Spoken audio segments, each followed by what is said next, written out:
waxa aad i cajabisay gabadh la ii sheegay qisadeeda waa qiso dhacday gabadh baa waxa loo sheegay ninkaagu haweeney qarsoon buu qabaa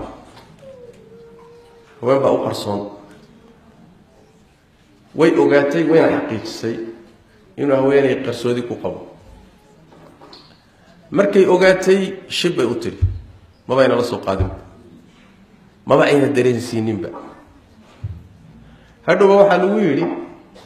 naa waa lagula guursaday maxaa meesha ku dhigay hadad arinta ogaatay ma kacdidood masayrtido ugu yaraan maad waxoogaa ka daadsatid ya waxoogaa masayrtira xataa ma ka daadsatid gabadh caqli badan baa waxay tiri naa hadda haddaan boodboodo oo qaylqayliyo oo ninkii aan kuleetiga ku dhago oo barri la yiraahdo waa jirtaa waanan qabaa waana xaaskaygii oo banaanka ay u soo baxdo sooma imaanayso un laba mid inaan ninkii isweyno oo inaag dib ka timi ninkayga iga qaadato iyo in habeenada layla qaybsado soo labada mid imaan maayaan sidaas daraadeed waxay tiri habeenadayda dhan anigu aan haysto isaguna meelaha hadhu dhuuntay tiri maalinkii maxay yeelay hadduu meelaha dhuumalaysan nin dhuumalaysanahay ya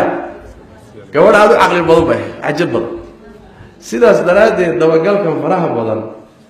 iska daayo oo waxyaalaha nolosha kharaariyay ka mid tahay tuhmadii waswaaskii aan ka hadlaynay bay ka mid tahay wixii banaanka u soo baxa wixii hawshiisu leeyahay laakiin wixii aan banaanka imaanin dabagalka iyo tatabbuca iyo faraha isaga qaad wallahu a'lam